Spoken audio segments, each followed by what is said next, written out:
ప్రభునందు ప్రియమైనటువంటి దేవుని సంగమా, మన ప్రభువును రక్షకుడైన యేసుక్రీస్తు నామమున మీ అందరికీ శుభవందనాలు తెలియచేస్తున్నాం.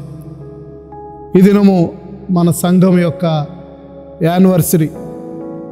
58 సంవత్సరాలు దేవుడు తన రెక్కల చాటున ఈ సంఘమును భద్రపరిచి, ఈ సంఘము ద్వారా, యునైటెడ్ సంఘం ద్వారా అనేక ఆత్మలను దేవుని యొద్దకు నడిపించడానికి దేవుని చేత ఏర్పరచబడినటువంటి సంఘముగా, మరి సేవ చేసేటువంటి సంఘముగా ఈ సంఘాన్ని దేవుడు ఆశీర్వదించినందుకు నిజముగా దేవునికి సంఘ బిడ్డలమైన మనమందరము కూడా ఎంతగానో కృతజ్ఞతాస్తుతులు చెల్లించబద్దులమై ఉన్నాం.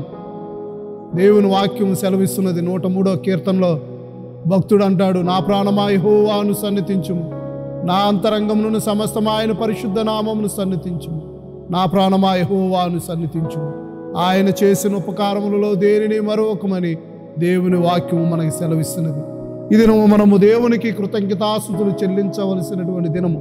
ఎందుకనంటే మరొక నూతన సంవత్సరాన్ని దేవుడు సంఘానికి అనుగ్రహించినందుకు, కాలక్రమంలో సంఘ చరిత్రలో మరి అనేకమైనటువంటి సంవత్సరాలు మరి దేవుని సన్నిధిలో అనేకమైనటువంటి ఆటుపోట్లు కలిగినప్పటికీ మరి దేవుడు స్థిరపరిచినటువంటి సంఘముగా మన యునైటెడ్ సంఘాన్ని దేవుడు స్థిరపరిచినందుకు మనము దేవునికి ఎంతగానో కృతజ్ఞతాస్తుతులు చెల్లించబద్దులమై ఉన్నాం.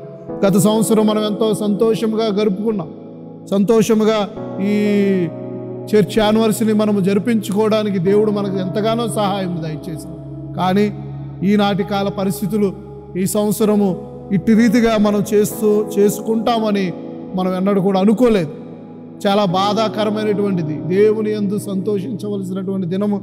దేవుడు మనకు అనుగ్రహించినటువంటి ఈ సంఘాన్ని బట్టి దేవుని సన్నిధిలో దేవునికి కృతజ్ఞతాస్తుతులు చెల్లించవలసినటువంటి మనము దేవుని సన్నిధికి రాలేకపోవడం అనేటువంటిది కొంత బాధాకరమైనప్పటికీ, ఇట్టి రీతికైనాను సరే ఈ యొక్క సంఘ యానివర్సరీలో మనమందరము పాలుభాగస్తులుగా ఉండడానికి దేవుడు మనకి సహాయమును దయచేస్తున్నాడు.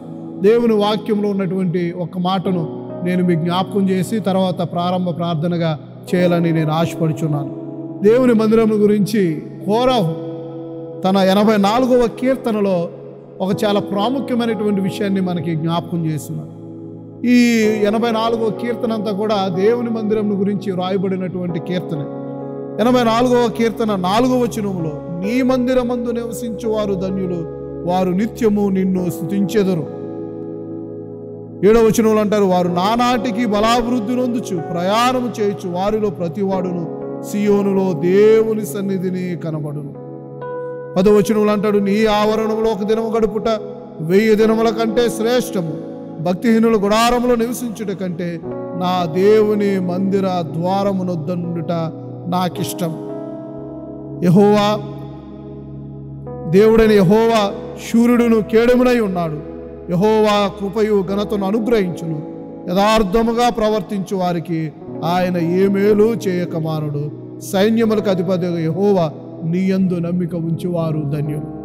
ఇక్కడ పాత నిబంధన గ్రంథంలో సంఘం యొక్క ప్రాముఖ్యతను కోరాహు తెలియచేసి, సంఘం ద్వారా ఏమి మనము మేలు పొందుతాము, సంఘము ద్వారా ఏ విధమైనటువంటి ఆశీర్వాదం మనం పొందుతామో ఈ కోరాహు మనకి తెలియచేస్తుంది. యెహోవా మందిరమందు నివసించు వారు ధన్యులు, వారు నిత్యము నిన్ను స్తుతించెదరు. దేవుని మందిరములో నివాసము చేయడం అనేటువంటిది మనకెంతో ధన్యత. కానీ ఈనాటి కాలంలో ఈ పాండమిక్ పీరియడ్లో లేదంటే ఈ COVID-19లో మనం దేవుని మందిరంలోనికి రాలేకపోతున్నాం. దేవుడు ఆయన తన మందిర ద్వారమున నివసించుట నాకెంతో ఇష్టము అని కోరాహు మనకి తెలియచేస్తుంది. ఎందుకు ఈ మాట తెలియచేస్తున్నాడంటే, మానవ జీవితంలో ప్రత్యేకంగా ఇశ్రాయేలు యొక్క జీవితంలో దేవుని మందిరం గురించి చెప్పబడినటువంటి మాట ఏంటంటే సియోను అనేటువంటి మాట ఉపయోగించడం. సియోను అనేటువంటిది పాత నిబంధన గ్రంథంలో సంఘానికి సాదృశ్యంగా మనకు కనబడుతుంది. కనుక ఈ సియోను లేదంటే దేవుని మందిరం అనేటువంటిది సర్వ మానవాళికి ఒక దీవెన, ఆశీర్వాదకరము అనేటువంటి విషయాన్ని జ్ఞాపకం చేస్తుంది. మనం నూతన నిబంధన గ్రంథంలోకి వచ్చేటప్పటికి సంఘము నూతన నిబంధన గ్రంథంలో ఒక ప్రత్యేకతను సాధించుకుంది, ఒక ప్రత్యేకతను సంతరించుకుంది. ఏమిటి ఆ ప్రత్యేకత అనేటువంటి విషయాన్ని జ్ఞాపకం చేసుకుంటే, పాత నిబంధన గ్రంథంలో సంఘము అనేటువంటిది అది ఫిజికల్గా మనకు కనబడుతుంది. కానీ క్రొత్త నిబంధన గ్రంథంలోకి వచ్చినప్పటికీ సంఘము అనేటువంటిది it is not the physical, not only the physical, అనగా కేవలము మనకి కనబడేటువంటి ఈ భౌతిక సంబంధమైనటువంటి ఈ ఆలయమే కాదు, కానీ క్రొత్త నిబంధన గ్రంథము నీ దేహమే దేవుని ఆలయము అనేటువంటి విషయాన్ని జ్ఞాపకం చేస్తుంది. అనగా దేవుని ఆలయము అనేటువంటిది మన హృదయము అనేటువంటి విషయాన్ని దేవుని వాక్యం మనకి జ్ఞాపకం చేస్తుంది. అయితే దేవుని బిడ్డలారా, సంఘం అనేటువంటిది 2000 సంవత్సరాల క్రితం నుంచి అనేక రూపులు అది మార్చుకుంటూ నేటి దినాల్లో ఈ రీతిగా మన ముందు ఉన్నది అనేటువంటి విషయాన్ని జ్ఞాపకం చేస్తున్నాం. భవిష్యత్తులో దేవుడు సంఘానికి ఇచ్చినటువంటి ఒక గొప్ప అవకాశము, గొప్ప ఆశీర్వాదం ఏంటంటే సంఘము ఎత్తబడుట, ద ర్యాప్చర్. ఇది ఎంతో ప్రాముఖ్యమైనటువంటిది. కనుక ఎత్తబడేటువంటి సంఘముగా మన సంఘము ఉండాలని, ఎత్తబడేటువంటి సంఘములో యునైటెడ్ సంఘము ఉండాలని మనమందరము అట్టి ఆధ్యాత్మికమైనటువంటి జీవితాన్ని జీవించడానికి పరిశుద్ధాత్మ దేవుడు మనకి సహాయమును దయచేయునుగాక. 88 సంవత్సరాల ఈ చర్చ్ యానివర్సరీ జరుపుకుంటున్నటువంటి సంఘ బిడలైన మీరందరికీ కూడా ఈ సంఘంలో నేను కూడా పాలుభాగస్తులై ఈ దినము మీతో ఈ మాటలు పంచుకోవడానికి దేవుడు నాకు ఇచ్చినటువంటి అవకాశాన్ని బట్టి దేవునికి నేను ఎంతగానో స్తుతులు స్తోత్రం చెల్లిస్తూ, మనమందరము యునైటెడ్ సంఘ సభ్యులై ఉన్నందుకు ఎంతగానో దేవుని స్తుతిస్తూ, ఒక మంచి సంఘములో దేవుడు మనలను సంఘ సభ్యులుగా చేర్చినందుకు అది మనకు దీవెన, ఆశీర్వాదకరము. అంతవరకే కాదు, కానీ ఎత్తబడే సంఘములో మన సంఘం ఉండడానికి పరిశుద్ధాత్మ దేవుడు మనకి సహాయమును దయచేయునుగాక. ఆమేన్. ప్రార్థన చేసుకుందాం. పరిశుద్ధుడైన తండ్రి, ప్రేమ కలిగిన మా యేసయ్య, ఇదిగోనైనా 88 సంవత్సరాల సంఘ చరిత్ర కలిగినటువంటి యునైటెడ్ సంఘం పట్ల మీరు చూపినటువంటి కృపను బట్టి మీకు వందనాలు, స్తుతులు, స్తోత్రం చెల్లిస్తున్నాం. ఎన్నో సంఘాలు పుడతాయి, ఎన్నో సంఘాలు వెళ్ళిపోతున్నాయి, కాలగర్భంలో కలిసిపోయినటువంటి విచారం. కానీ యునైటెడ్ సంఘాన్ని మీరు ప్రేమించినారు అనే దానికి సాదృశ్యం అంటే ఇది దినదినము నానాటికి అభివృద్ధి చెందుతుందని నీ వాక్యం ద్వారా మేము విన్నాం. ప్రభా, ఇదిగోనైనా సంఘ స్థాపనలో మా పూర్వీకులైనటువంటి వారు చేసినటువంటి ప్రయాసాలను బట్టి, వారికి మీరిచ్చిన నడిపింపును బట్టి, వారికి మీరిచ్చినటువంటి ఆత్మీయతను బట్టి మీకు వందనాలు, స్తుతులు, స్తోత్రం చెల్లిస్తున్నాం. వారి ప్రార్థన, వారి త్యాగము, వారి యొక్క ఆర్థికమైనటువంటి ఆ పరిస్థితులు, వాటన్నిటిని కూడా ప్రభా మీరు దీవించి ఆశీర్వదించినారు. కాబట్టి ఈ దినము కొన్ని వందల మందికి ఈ యొక్క మందిరము ప్రభా నీ నివాసముగా ఏర్పరచుకున్నారు తండ్రి. అందును బట్టి మీకు వందనాలు, స్తుతులు, స్తోత్రం చెల్లిస్తున్నాం. నీ మందిరము నివసించు వారందరూ ధన్యులు. నిజమే ప్రభా, నీ మందిరంలో మేము నివాసం చేస్తున్నాము కాబట్టి, నీ మందిరమునికి మేము వస్తున్నాము కాబట్టి మేమెంతో ధన్యులము. అయితే ఈ పాండమిక్ టైంలో ప్రభా ఇదిగోనైనా మరి సంఘానికి రాలేకపోతున్న గృహాలలో ఆరాధించుకుంటున్నటువంటి మా ప్రియ సంఘ బిడ్డలందరినీ కూడా మీరు జ్ఞాపకం చేసుకుని మీరు దీవించండి, ఆశీర్వదించండి. ఇదిగోనైనా మీరు రాకడ పర్యాంతం వరకు కూడా, మీరు రాకడ ఎప్పుడైతే ఈ భూమి మీదకి రాబోతుందో అప్పుడు వరకు కూడా ఈ సంఘము నిలిచి ఉండేటువంటి సంఘముగా మీరు దీనికి స్థిరమైనటువంటి పునాది వేసినందుకు మీకు వందనాలు, స్తుతులు, స్తోత్రం చెల్లిస్తున్నాం. మా పూర్వీకులు వారు చేసిన త్యాగాలు, మా పూర్వీకులు వారు చేసినటువంటి ప్రార్థనలు, మా పూర్వీకులు వారు పడినటువంటి ప్రయాసను మీరు దీవించి ఆశీర్వదించినారు. కాబట్టి దాని ఫలాలను ఈ దినం మేము అనుభవించడానికి మీరు సహాయమును దయచేస్తున్నారు ప్రభా. అందును బట్టి మీకు వందనాలు, స్తుతులు, స్తోత్రం చెల్లిస్తున్నాం. ఇదిగోనైనా 58 సంవత్సరాల సంఘ చరిత్ర కలిగినటువంటి యునైటెడ్ సంఘంలో మేము కూడా సంఘ కాపరులుగా పనిచేయడానికి మీరు నాకు ఇచ్చినటువంటి అవకాశాన్ని బట్టి మీకు వందనాలు. అలాగే ప్రభా ఇదిగోనైనా సంఘాన్ని నడిపిస్తున్నటువంటి గత కాలం నుండి ఇప్పటి వరకు కూడా ఆధ్యాత్మికంగా నడిపించుకుని వస్తున్నటువంటి సంఘ నాయకులైనటువంటి వారిని బట్టి, సంఘ పెద్దలైనటువంటి వారిని బట్టి మీకు వందనాలు, స్తుతులు, స్తోత్రం చెల్లిస్తున్నాం. ప్రత్యేకముగా ఈ సమయంలో ప్రభా మరి సంఘ పెద్దలుగా ఉండి నడిపిస్తున్నటువంటి మరి డీకెన్ బోర్డు చైర్మన్ గారిని, సెక్రటరీ గారిని, అలాగే ట్రెజరర్ గారిని, అలాగే ప్రభా ఇదిగోనైనా డీకెన్ బోర్డులో ఉన్నటువంటి ప్రతి ఒక్కరిని బట్టి, ఎగ్జిక్యూటివ్లో ఉన్నటువంటి ప్రతి ఒక్కరిని బట్టి కూడా మీకు వందనాలు, స్తుతులు, స్తోత్రం చెల్లిస్తున్నాం. మరి సంఘానికి ఉన్నటువంటి బ్రాంచ్ సంఘాన్ని బట్టి కూడా మీ సన్నిధిలో ప్రార్థిస్తున్నాం తండ్రి. ఇదిగోనైనా మరి కనేటువంటి ప్రభా ఇదిగోనైనా సంఘముగా ఈ సంఘాన్ని మీరు ఉంచినారు తండ్రి, గొడ్రాలుగా మీరు ఉంచలేదు. అందును బట్టి మీకు వందనాలు, స్తుతులు, స్తోత్రం చెల్లిస్తున్నాం ప్రభా. రాబోతున్న దినాల్లో ఈ సంఘం ద్వారా ఇంకా అనేక సంఘాలు స్థాపించబడి అనేక మంది దేవుని రాజ్యానికి ప్రభా త్రిప్పగలిగినటువంటి సంఘముగా ఉండడానికి మీరు సహాయం దయచేయండి. మరి సంఘాన్ని నడిపిస్తున్న సంఘ పెద్దలను బట్టి, సంఘ కాపరులను బట్టి, సంఘ విశ్వాసులను బట్టి మీకే సమస్త ఘనత, మహిమ, ప్రభావాలు చెల్లిస్తూ ఈ సమయంలో ఇటు రీతిగా ప్రభా ఈ యూట్యూబ్ ఛానల్ ద్వారా నీ వాక్యం వినేటువంటి అవకాశాన్ని సంఘ బిడ్డలకు అందించినందుకు మీకు వందనాలు. ఆ విషయంలో ప్రయాసపడినటువంటి ఈ యవనస్తులైనటువంటి బిడ్డలను కూడా మీరు దీవించి ఆశీర్వదించమని మా ప్రభువును ప్రియరక్షకుడైన యేసయ్య అతి పరిశుద్ధమైన నామమును అడిగి వేడుకొనుచున్నాము తండ్రి. ఆమేన్.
ప్రభునందు ప్రియ యునైటెడ్ సంఘ విశ్వాసులారా, సభ్యులారా, మీ అందరికీ ప్రభు అయిన యేసుక్రీస్తు పరిశుద్ధ నామములో శుభాభివందనాలు తెలియజేస్తున్నాను.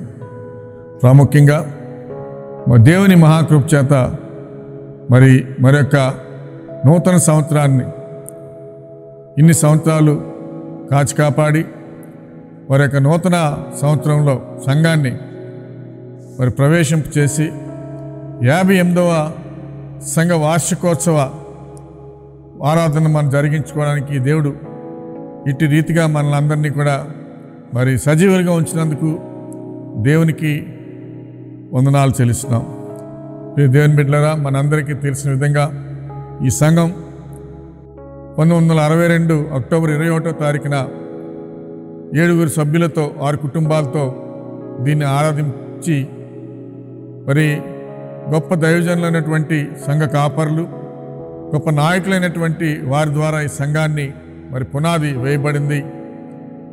వారిలో మరి 7 ముఖ్యులు. వారిలో ప్రాముఖ్యంగా సంఘ వ్యవస్థాపకులు ప్రాముఖ్యులైనటువంటి రెవరెండ్ వైవి రావు గారు, వారి కుటుంబం, మరియు సంఘ కాపర్లుగా రెవరెండ్ కె బాబు సింగ్ గారు, రెవరెండ్ గొంపాన పీటర్ గారు, రెవరెండ్ వైడబ్ల్యూ రూఫస్ గారు ఆ దినాల్లో ఈ సంఘాన్ని మరి క్రమశిక్షణలో దేవుని మరి మార్గంలో నడిపించి ఆ సమయంలో దేవుని యొక్క సంఘాన్ని విస్తరింపచేసిన వారిలో ప్రాముఖ్యులుగా ఉన్నారని మీకు తెలియజేస్తున్నాను.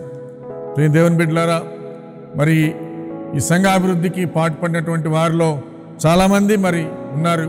వారి పేర్లు మనం ఇప్పుడు చెప్పినట్లయితే చాలా సమయం తీసుకుంటుంది కనుక వారందరినీ కూడా మనం హృదయపూర్వకంగా జ్ఞాపకం చేసుకుంటున్నాం. వారందరికీ కూడా మరి ప్రేమపూర్వక నివాళులు కూడా అర్పిస్తున్నాం. ప్రియ దేవుని బిడ్డలారా, వారు చేసినటువంటి సేవా ఫలితం ఈ దినాన ఇటు రీతిగా మనందరం కూడా ఈ యొక్క మందిరంలో మనం దేవుని ఆరాధించుకోవడానికి గొప్ప భాగ్యాన్ని మనకు కలిగజేశారు. మరి ఎంతోమంది నాయకులు మరి సంఘాన్ని అధ్యక్షులుగా ఉండి నడిపించారు. వారు మన మధ్య లేరు. వారి కొరకు కూడా మనం దేవుని మరి ప్రార్థన చేస్తున్నాం. ప్రియ దేవుని బిడ్డలారా, మరి ఈ యొక్క సంఘం దినదాభివృద్ధి పొందుతూ దేవునికి సేవలో ఆత్మీయంగా ముందుకు కొనసాగుందంటే మరి మన సంఘ సభ్యులైనటువంటి వారు, లేకపోతే ముఖ్యులైనటువంటి వారు, పితరులైనటువంటి వారి యొక్క మరి ప్రార్థనా ఫలితము, వారి యొక్క సేవా ఫలితం అని మీకు అందరికీ కూడా తెలియజేస్తున్నాను. ఈ సంఘం మరి వారు వేసినటువంటి పునాది మీద, వారు చూపినటువంటి మార్గంలో, వారు దారి చూపినటువంటి దారిలో మనందరం కూడా ఐకమత్యంతో మనందరం కూడా ముందుకు కొనసాగుతున్నామని తెలియజేస్తున్నాను. ప్రియ దేవుని బిడ్డలారా, సంఘము మరి సంఘంలో ఉన్నటువంటి సండే స్కూల్, అలాగే యవన సమాజం, స్త్రీల సమాజం వారి యొక్క మరి విధులను మరి నమ్మకంగా దేవునికి మరి సేవలో పాలు పంపులు పొందుతూ దేవునికి మహిమార్థంగా నడిపిస్తున్న విధానం బట్టి ఆ శాఖలు దినదినాభివృద్ధి పొందుతూ మరి వారి యొక్క ఫలితాలను చూస్తున్నందుకు వారిని కూడా అభినందిస్తున్నాను. ప్రాముఖ్యంగా స్త్రీల సమాజం వారు సంఘ విషయంలో మరి ఉండి ప్రార్థనా తల్లులుగా ఉంటూ వారి గొప్ప కార్యాలు జరిగించారు. అంతేకాకుండా సంఘములో చాలా స్వస్థతలు కూడా జరిగినాయని మీకు తెలియచేస్తున్నాను. అందును బట్టి దేవునికి స్తోత్రాలు చెల్లిస్తున్నాను. సంఘము కాపర్లు మరి కాపర్ల ద్వారా ఆత్మలకు నెమ్మది, శరీర స్వస్థతలు జరిగిస్తున్నాడు. మరి సకల ఘనత మహిమ దేవునికే చెల్లునుగాక. ఈ దేవుని బిడ్డలారా, ఈ సంఘం మరి మొట్టమొదటి నుంచి కూడా మనందరం చూస్తున్న రీతిగా మన సంఘం సజీవుడని యేసును ప్రకటించమనే మరి కాన్సెప్ట్ మీద ఈ యొక్క సంఘము ముందు నుంచి కూడా పునాది వేయబడింది. అటు రీతిగా ఆ సంఘం మరి దేవుని సువార్త ప్రకటిస్తూ దేవునిలో ముందుకు కొనసాగుతుంది. సువార్త సేవలో మరి ప్రస్తుతం మరి కన్వీనర్గా ఉన్నటువంటి శ్రీ జానేష్ గారి ఆధ్వర్యంలో ప్రతి నెల ఒక రోజు తప్పనిసరిగా సువార్త విషయంలో మరి సువార్త జరిగిస్తుంది. కొన్ని సమయాల్లో మరి హాస్పిటల్స్కి వెళ్ళి పండ్లు మరి బ్రెడ్ మరి తదితర విషయాలు వారికి పంచిపెడుతూ వారికి సువార్తను అందిస్తుందని మీకు మరి తెలియచేస్తున్నాను. ప్రియ దేవుని బిడ్డలారా, ఈ యొక్క సంఘ పరిచర్లో మరి సహకరించినటువంటి ప్రతి వారికి వందనాలు తెలియజేస్తున్నాను. మరి ఒక ముఖ్యమైన సంగతి, సంఘ పరిచర్లో ఎంతోమంది మరి పనిచేసి ఉన్నారు. వారిలో పోయిన సంవత్సరం ఉన్న వారిలో మరి సంవత్సరం మన మధ్య లేరని చెప్పడానికి చింతిస్తున్నాను. ప్రాముఖ్యంగా మరి ఈ యొక్క ప్రతికూల పరిస్థితుల్లో చాలామంది మరి దేవుని పిలుపుని అందుకొని దేవుని చెంతకు వెళ్ళున్నారు మీకు తెలియజేస్తున్నాను. మరి వారిలో ముఖ్యులు శ్రీ బి యోనాథాన్ గారు, అలాగే శ్రీమతి పి కాంతమ్మ గారు, వీరు కూడా దేవుని చెంతకు వెళ్ళి ఉన్నారు. వీరు మరి సంఘ ఎగ్జిక్యూటివ్ బోర్డులో మరి చాలా కాలం మరి పనిచేసి దేవుని యొక్క మరి సంఘ అభివృద్ధికి పాటుపడిన వారుగా మీకు తెలియజేస్తున్నాను. మరి తరువాత పాస్ట్ గారు, వీరందరి కొరకు మన ప్రియులు మరి మృతులైన వారందరి కొరకు కూడా వారు మరి ప్రార్థనలో జ్ఞాపకం చేసుకుంటారు. మన ప్రియుల వారందరూ కొరకు మన సంఘం మరి వారి యొక్క కుటుంబాల కొరకు మరి ప్రార్థనలో జ్ఞాపకం చేసుకొని వారి కుటుంబాలకు ఆదరణ కలిగించేలా ప్రార్థన చేయాలని మనం చేస్తున్నాం. ప్రియ దేవుని బిడ్డలారా, మరి సంఘ పరిచర్లో సహకరించినటువంటి సంఘ కాపరులకు, ఎగ్జిక్యూటివ్ బోర్డు వారికి, చర్చ్ కౌన్సిల్ వారికి, మరి ఉమెన్ సొసైటీ వారికి, సండే స్కూల్ వారికి, యవనస్తులకు, పూర్ ఫండ్ సొసైటీకి వీరందరికీ కూడా ప్రత్యేకమైన వందనాలు హృదయపూర్వకంగా తెలుస్తున్నాను. మరి మన సంఘ స్టాఫ్ అయినటువంటి డ్రైవర్ జాన్ గారికి, మరి సూర్యబాబు గారికి, రాజు గారికి, వారి కుటుంబాలకు కూడా అభినందనలు, వందనాలు తెలియజేస్తాం. ఎందుకంటే ప్రియ దేవుని బిడ్డలారా, వారంతా కష్టపడి పరిచర్లో ఉంటున్నారు. వారిని, వారి కుటుంబాలు దేవుడు బాగా దీవించుగాక.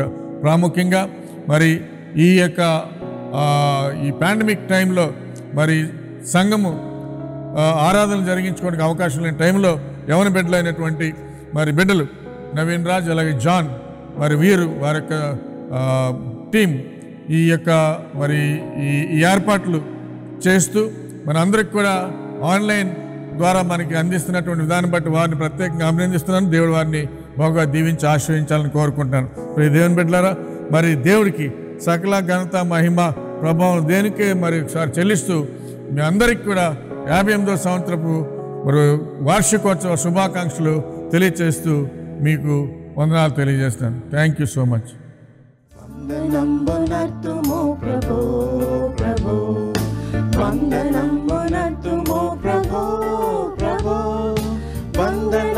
తండ్రి తనయ శుద్ధాత్ముడా వందనంబు నందుకో ప్రభు, వందనంబు నందుకో ప్రభు. ఇన్ని నాడు ధరను మమ్ము బ్రోచియు, కన్న తండ్రి మించి ఎప్పుడు కాచియు, ఎన్నలేని దీవెనలిడు నన్న యేసువా. అన్ని రేట్లు స్తోత్రములివిగో, అన్ని రేట్లు స్తోత్రములివిగో. పాత వత్సరంపు పాపమంతయు ప్రీతిని మన్నించి మమ్ముగావుము. నూతనాబ్దములను నీదు రీతి నొసగుమా. దాతా క్రీస్తు నాదరక్షక, దాతా క్రీస్తు నాదరక్షక. దేవమాదు కాలు సేతులను సేవకాలి తనువు దినములన్నీయు. నీవు సంగు పండి పసిడి జ్ఞానమంతని సేవాకై అంగీకరించుమా, సేవాకై అంగీకరించుమా. కోత కొరకు దాస జనము నమ్ముకుము, ఈతరి మా లోటు పాట్లు తీర్చుము. పాత కంబులెల్ల మాపి భీతి పాపుము. ఖ్యాతి నొందు నీతి సూర్యుడా, ఖ్యాతి నొందు నీతి సూర్యుడా. వందనంబునత్తుము ప్రభో ప్రభో, వందనంబునత్తుము ప్రభో ప్రభో. వందనంబు తండ్రి తనయ శుద్ధాత్ముడా, వందనంబు నందుకో ప్రభో, వందనంబు నందుకో ప్రభో. దేవునికి మహిమ కలుగును గాక. మల్కాపురం ప్రాంతంలో యునైటెడ్ చర్చ్ ఏర్పాటు చేయబడి 58 సంవత్సరాలు ముగించుకొని మరి ఏర్పాటు చేయబడిన ఇట్టి కూడికను బట్టి దేవాతి దేవుడు నసరుడైన యేసయ్యకు హృదయపూర్వక వందన తెలియజేస్తూ ఉన్నాను.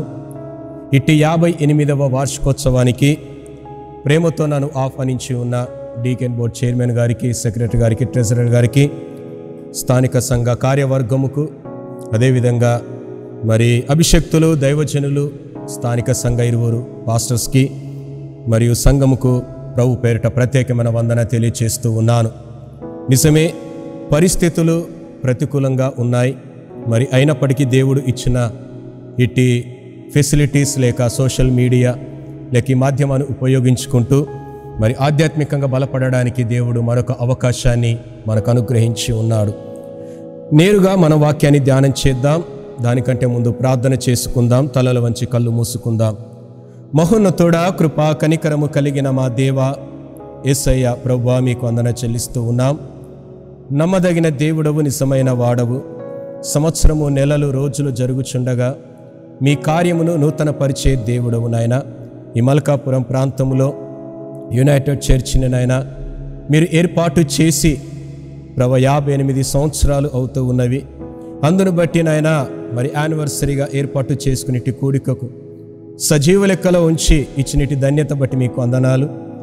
ఇన్ని సంవత్సరాలన్నీ కూడా నమ్మదగిన దేవునిగా ఉంటూ మీ పరిచర్యలో సంఘమును వాడుకుంటున్న విధానాన్ని బట్టి మీకు వందనాలు. కొద్ది సమయమునైనా మీ వాక్యము ధ్యానం చేస్తూ ఉండగా మీ శిలువ చట్న నన్ను మరుగుపరచండి, మీ నోటి బూరగా వాడుకోండి. ఈ వాక్యమునైనా ఎంతమంది అయితే వింటున్నారో వారికి నాయన ప్రభువా దీవించండి, ఆశీర్వదించండి, ఆధ్యాత్మిక బలపరిచి యేసునామములో ప్రార్థించి అడుగుచున్నాను తండ్రి, ఆమేన్. ఈరోజు మరి ఇట్టి 58th యానివర్సరీ సందర్భముగా వాక్యాన్ని మనము ధ్యానం చేసే అంశము ఏంటంటే జీవము కలిగిన దేవుని సంఘము. జీవము కలిగిన దేవుని సంఘము. గమనించండి, క్రైస్తవ సంఘ నిర్వచనం, ఆ నిర్వచనము ఒకవేళ మనము ఆలోచన చేస్తే చర్చ్ అని మనం పిలుస్తాం. చర్చ్ అనే ఈ ఆంగ్ల పదము జర్మనీ భాషలో కర్చ్ అనే పదము నుండి వచ్చింది. దానికి అర్థము అది ప్రభువుకు చెందినది, అది ప్రభువుకు చెందినది అని అర్థం. హీబ్రూ భాషలో కహాల్ అనే పదము ఉపయోగించబడింది. దానికి అర్థము బూర శబ్దముతో పోగు చేయబడినది, బూర శబ్దముతో పోగు చేయబడినది అని అర్థం. గ్రీకు భాషలో గనక మనము చూస్తే ఎక్లేషియా, ఎక్లేసియా అనే పదం వాడబడింది. దానికి అర్థం ఏంటంటే లోకములో నుండి బయటకు పిలువబడిన వారు అని అర్థం. అంటే లోకములో నుండి బయటకి పిలువబడిన వారు అని అర్థం. అందుకే పేతురు రాసిన మొదటి పత్రిక 2వ అధ్యాయం 9వ వచనములో అయితే మీరు చీకటిలో నుండి ఆశ్చర్యకరమైన తన వెలుగులోనికి మిమ్మును పిలిచిన వాని గుణాతిశయములు. గమనించండి, ఇక్కడ బైబిల్ చదువుతూ ఉంటే కొన్ని వచనాలు, కొన్ని మాటలు మనకు తరచుగా కనిపిస్తాయి. ఒకటి వారు, 2 వీరు, 3వది మీరు. వారు, వీరు, మీరు అనే మాటలు కనిపిస్తాయి. వారు అనే మాటకు బైబిలులో ఇశ్రాయేలు ప్రజల కొరకు ఉపయోగించబడింది. వీరు అనే మాట అన్యజనుల కొరకు ఉపయోగించబడింది. మీరు అనే మాట యేసుక్రీస్తును సొంత రక్షకునిగా అంగీకరించిన విశ్వాసులకి, క్రైస్తవులకి ఉపయోగించబడిన మాట అది. అందుకే అయితే మీరు అని వ్రాయబడి ఉంటుంది. అంటే చీకటిలో ఉన్న మనము ఆశ్చర్యకరమైన తన వెలుగులోనికి ఈ లోకములో నుండి మనము పిలువబడిన వారం. అందుకే గ్రీకు భాషలో ఎక్లేషియా అంటారు. అంటే కాల్డ్ అవుట్, అంటే లోకములో నుండి బయటకు పిలువబడిన వారము అని అర్థం. గమనించండి, ఈ విషయాలు ఆలోచన చేయండి. అదేవిధంగా సంఘము, చర్చ్ అంటామే. ఆదివారం వచ్చిందంటే సంఘానికి వెళ్ళాలి అని అనుకుంటాం, చెబుతాం, రెడీ అవుతూ ఉంటాం. చర్చ్ అయితే వాట్ ఈస్ చర్చ్? సంఘం అంటే ఏంటి అని ఒకవేళ మనం ఆలోచన చేస్తే యేసుక్రీస్తును సొంత రక్షకునిగా అంగీకరించిన వారు ఎక్కడైతే 2 లేక 3 కూడి ఏకీభవిస్తారో అదే సంఘం. మాది చాలా పెద్ద సంఘం అంటారు, మాది చాలా చిన్న సంఘం అండి అంటారు. అయితే సంఘం అంటే ఎంతమంది ఉండాలి? ఎంతమంది ఉంటే సంఘం అని పిలుస్తాం?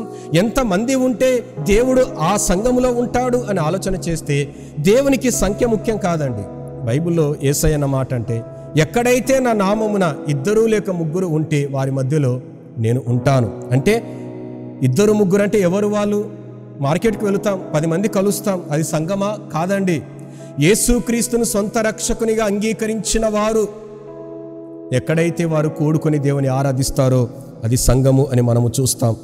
దేవుడు భూమి మీద ఎన్నో విషయాలు చేశాడు. అందులో అతి ప్రాముఖ్యమైన 3 విషయాలు. 1 వివాహ వ్యవస్థ, 2 కుటుంబ వ్యవస్థ, 3వది సంఘ వ్యవస్థ. గమనించండి, వివాహ వ్యవస్థ, కుటుంబ వ్యవస్థ, సంఘ వ్యవస్థ ఇవి మనుషుని ద్వారా చేయబడిన వ్యవస్థలు కావు భూమి మీద. మనము వాక్యములో మనం గమనిస్తే ఈ 3 వ్యవస్థలు కూడా దేవుని ద్వారానే ఏర్పాటు చేయబడిన వ్యవస్థలు. అయితే ఈరోజు మనం ధ్యానం చేస్తున్న అంశము జీవము కలిగిన దేవుని సంఘము అనే అంశాన్ని మనం ధ్యానం చేస్తూ ఉన్నాం. ఇక 58వ వార్షికోత్సవ సందర్భముగా వాక్యం వింటున్న మనము సంఘముగా లేక ఆలోచించవలసిన విషయము మనము ఒక్కసారి వాక్యాన్ని ధ్యానం చేద్దాం. ఇక్కడ నేను ఒక 5 విషయాలు నేను మీ గమనములోనికి తీసుకుని వస్తాను. జీవము కలిగిన దేవుని సంఘముగా లేక యేసుక్రీస్తు స్వరక్తము చేత కడగబడిన మనము విశ్వాసులుగా సంఘముగా పిలువబడుతున్న మనము ఎలా ఉండాలి, ఏం చేయాలి అనే ఒక 5 విషయాలు నేను మీకు అక్కడ జ్ఞాపకం చేయాలని ఆశపడుతున్నాను. 1 సంఘముగా చేయవలసిన బాధ్యత ఏంటంటే మొట్టమొదటిగా వాక్యమందు నిలిచే సంఘము. దేని మీద అంటండి? వాక్యమందు నిలిచే సంఘము, జీవము కలిగిన దేవుని సంఘముగా పిలువబడుతున్న మనము దేని మీద కట్టబడాలి, దేని మీద నిలబడాలి, దేనిలో మనం ముందుకు వెళ్ళాలి అని ఆలోచన చేస్తే మొట్టమొదటి విషయము వాక్యమందు నిలిచే సంఘము. ఇక్కడ యోహాను సువార్త 15వ అధ్యాయము 7వ వచనాన్ని మనము చదివితే, ప్రభువైన యేసుక్రీస్తు భూమి మీద పరిచర్య చేసినప్పుడు మరి తన యొక్క సువార్త పరిచర్య ముగింపు, మరి 14, 15, 16 యొక్క అధ్యాయాలన్నీ కూడా ఆయన సిద్ధపాటు, శిలువ మరణానికి సిద్ధపాటు, ప్రార్థన, ఇదంతా అనేక విషయాలు మనము చూస్తాం. ఈ యోహాను సువార్త 15వ అధ్యాయం 7వ వచనంలో యేసుక్రీస్తు అన్న మాట ఏంటంటే, నా యందు మీరును మీ యందు నా మాటలు నిలిచి ఉండిన ఎడలా. కదండి, మన కంఠస్థ వాక్యం కదా వాక్యం అది. నా యందు మీరు మీ యందు నా మాటలు నిలిచి ఉండిన ఎడలా అంటే ఆయనలో మనము ఉండాలి, మనలో ఆయన మాటలు ఉండాలి. ఆయన మాటలు అంటే ఏంటండి? వాక్యమే, ఆయనే, యేసే మనలో ఉండాలి. యోహాను సువార్త 1వ అధ్యాయం 1వ వచనములో ఆది యందు వాక్యం ఉండెను, వాక్యము దేవుని యొద్ద ఉండెను, వాక్యము దేవుడై ఉండెను. నా యందు మీరు మీ యందు నా మాటలు అంటే, నా మాటలు అంటే దేవుని వాక్యము. ఆ వాక్యము మనలో ఉండాలి. వాక్యమందు నిలిచిన సంఘముగా మనము ఉండాలి. ఆ వాక్యమే ఆది యందు ఉన్నది, ఆయన లేకుండా ఏది కలగలేదు. ఆయనే దేవుడు, ఆది యందు ఉన్నవాడు ఆయనే. ఆ వాక్యమే యోహాను సువార్త 1వ అధ్యాయం 14వ వచనములో మనము చూస్తే, ఆ వాక్యమే శరీరధారి కృపాసత్య సంపూర్ణంగా మన మధ్యలో వసించెను.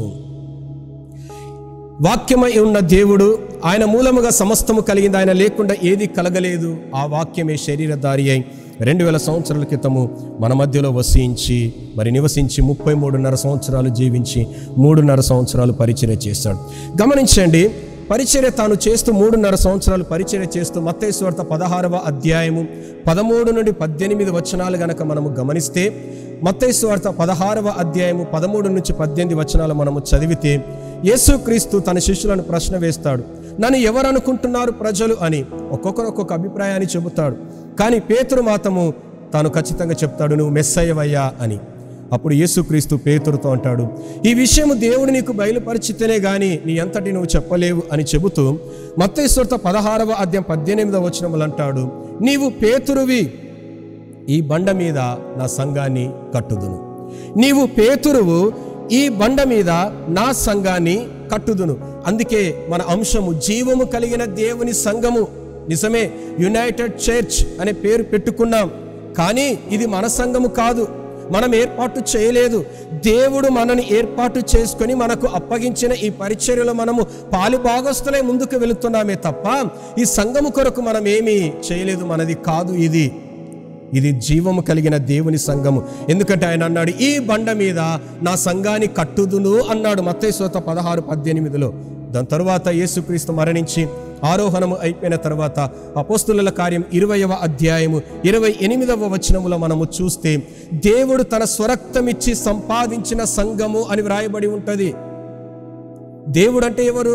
ప్రభువైన యేసుక్రీస్తు తన స్వరక్తం ఇచ్చి సంఘాన్ని సంపాదించుకున్నాడు. కనుక ఈ సంఘం మనది కాదు, ఈ సంఘము ఆయనది. సంఘం అంటే ఎవరు? కట్టబడిన బిల్డింగ్ కాదండి, మనమే. మనల్ని దేవుడు కొనుక్కున్నాడు, తన స్వరక్తం ఇచ్చి సంపాదించుకున్నాడు. అది అపోస్తుల కార్యం 20వ అధ్యాయం 28వ వచనంలో మనము చూస్తాం. అందుకే ఏ దేవుడైతే ప్రభువైన యేసుక్రీస్తు తన స్వరక్తం ఇచ్చి సంపాదించుకున్నాడో ఆ సంఘాన్ని ఎఫెసీ పత్రిక 5వ అధ్యాయము 27వ వచనాన్ని మనము చదివితే, పౌలు భక్తుడు ఎఫెసీ సంఘానికి రాస్తూ ఈ విధమైన మాటలు తను చెప్పాడు.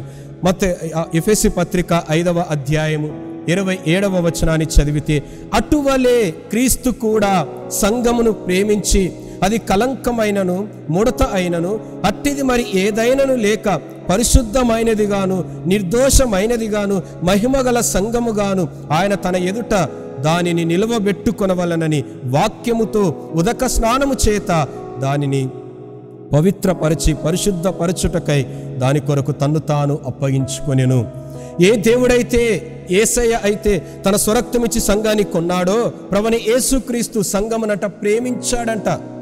కదా 27వ వచనంలో పౌలు భక్తుడు అంటాడు కదా, అటువలే క్రీస్తు కూడా సంఘాన్ని ప్రేమించే కలంకము కానీ ముడత అయినను మరి అట్టిది ఏదైనను సంఘములో ఉండకూడదని, అది పరిశుద్ధమైనది నిర్దోషమైనది మహిమగల సంఘముగా తన ఎదుట సంఘము నిలబడవలనని వాక్యము చేత ఉదక స్నానము చేయించి ఆయన తన్ను తాను తన కొరకు అప్పగించుకున్నాడు. సంఘము కొరకు యేసుక్రీస్తు తన్ను తాను అప్పగించుకున్నాడు. అంటే యునైటెడ్ చర్చ్ మల్కాపురం ఇక్కడ పరిచర్య చేస్తున్న ఈ సంఘము క్రీస్తు ఎదుట నిర్దోషమైనదిగా పవిత్రమైనదిగా మహిమగల సంఘముగా ఉండాలని దేవుడు తను తాను అప్పగించుకున్నాడు. తన స్వరక్తమిచ్చి సంఘాన్ని కొనుక్కున్నాడు.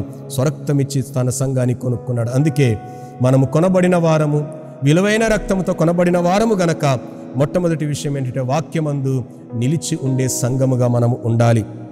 బైబిలులో మరి అపోస్తుల కార్యం 17వ అధ్యాయం 10వ వచనాన్ని మనము చదివితే 11వ వచనం, అపోస్తుల కార్యము 17వ అధ్యాయము 11వ వచనంలో చదివితే బెరయా సంఘస్థులంట కదా, బెరయా పట్టణస్థులంట వాక్యముని ఎలా విన్నారంట? వారు ఆసక్తితో అంగీకరించారంట.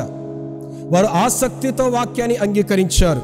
గమనించండి, ఆసక్తితో మనము వాక్యాన్ని అంగీకరించాలి. ఆసక్తితో దేవుని వాక్యాన్ని అంగీకరించి చెప్పిన మాటలు అలా ఉన్నావా లేవా అని తరచి చూశారంట. వారు పరిశోధించారు వాక్యాన్ని.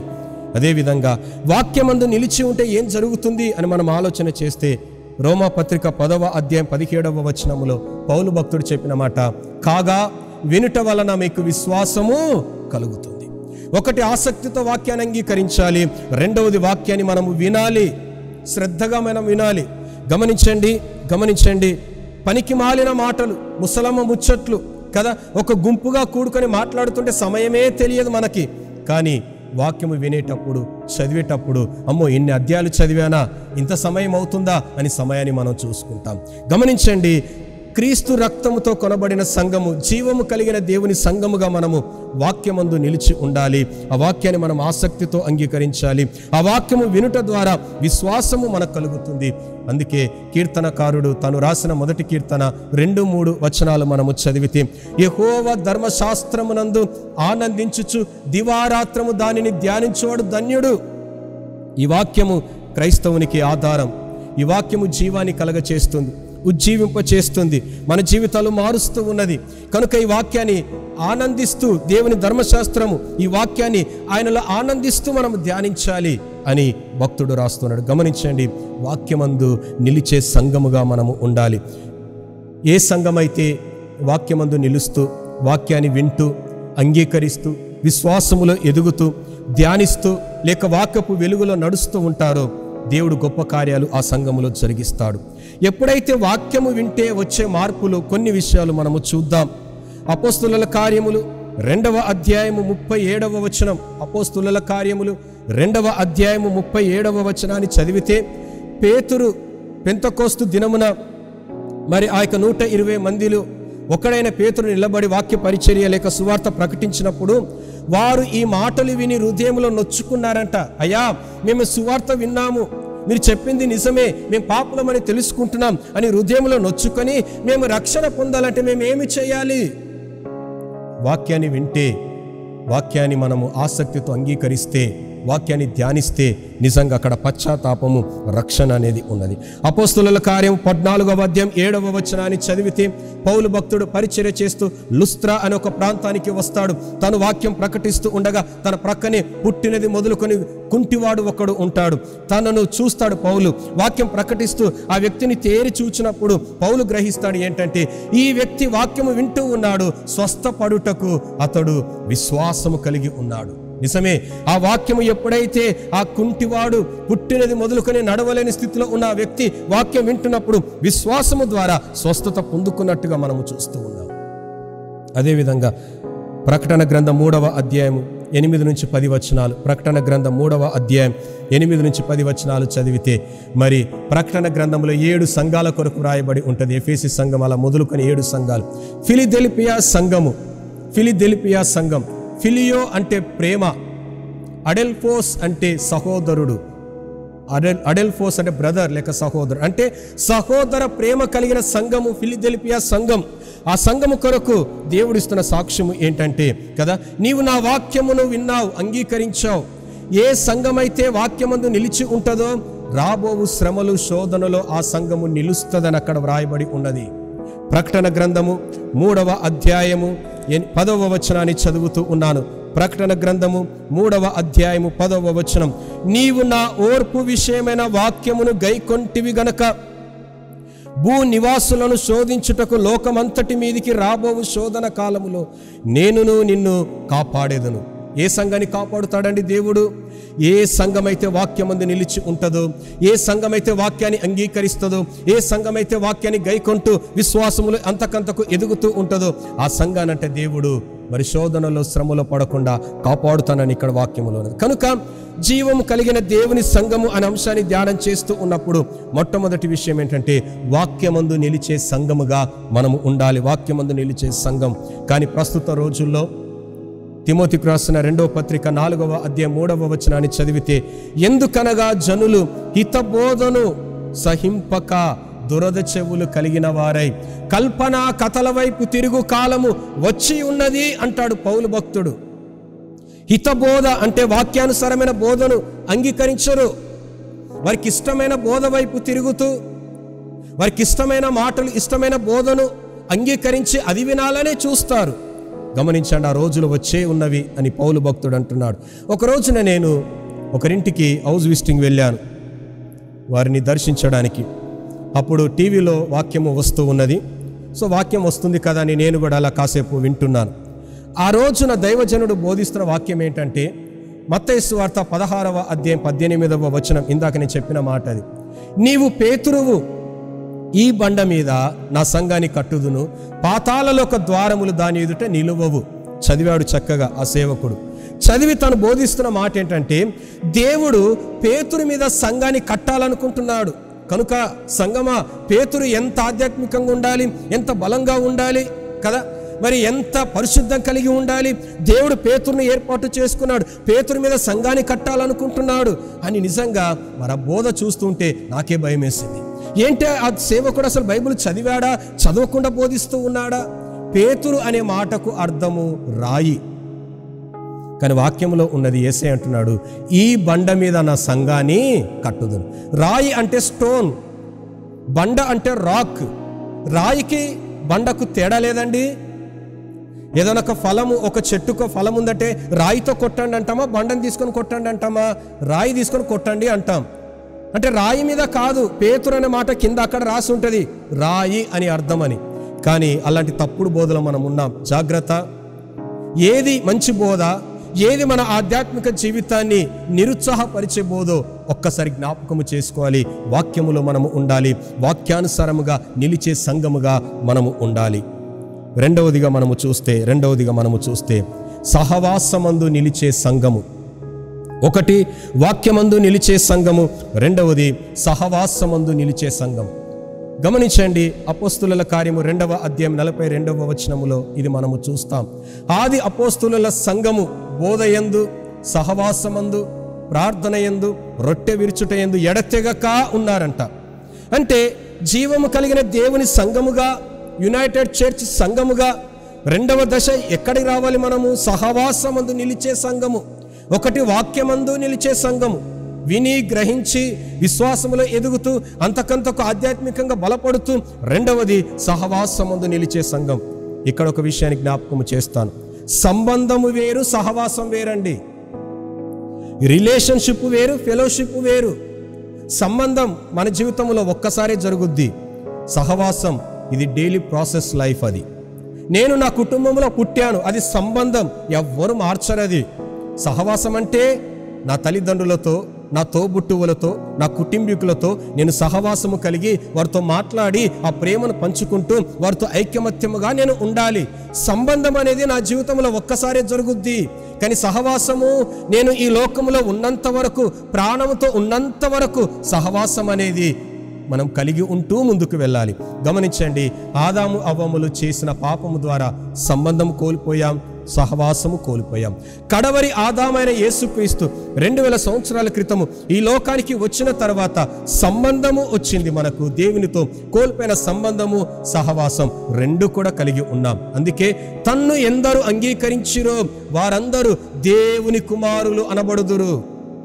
అంటే ఆదాము అవ్వమలు చేసిన పాపం ద్వారా సంబంధం కోల్పోయాం. దేవుని వైపు చూస్తూ తండ్రి అబ్బా అని మొరపెట్టుటకు ఏ యోగ్యత ధైర్యము లేదు మనకి. సహవాసము కోల్పోయాం. కానీ కడపటి ఆదామైన యేసుక్రీస్తు ద్వారా తిరిగి సంబంధము కట్టబడింది, సహవాసములోనికి వచ్చాం.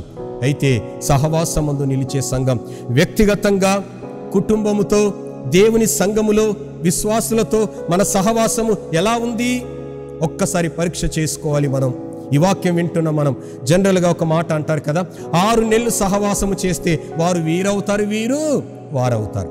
అయితే ఒక విషయం, మార్చి 22 ఆదివారం ఆ రోజు జనతా కర్ఫ్యూగా, అప్పటి నుండి సరిగా సంఘాలు లేవు.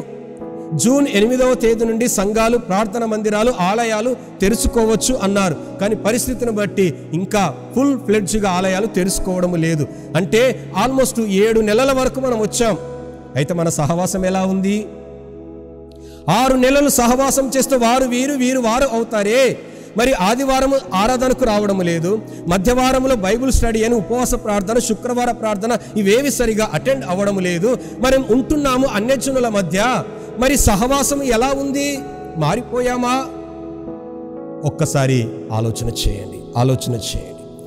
కొరింథీయులకు రాసిన మొదటి పత్రిక 1వ అధ్యాయము 9వ వచనాన్ని చదివితే, పౌలు భక్తుడు కొరింథీ సంఘానికి రాస్తూ మొదటి పత్రిక 1వ అధ్యాయం 9వ వచనములో, మన ప్రభువైన యేసుక్రీస్తు అను తన కుమారుని సహవాసమునకు మనలను పిలిచిన దేవుడు నమ్మదగిన వాడు.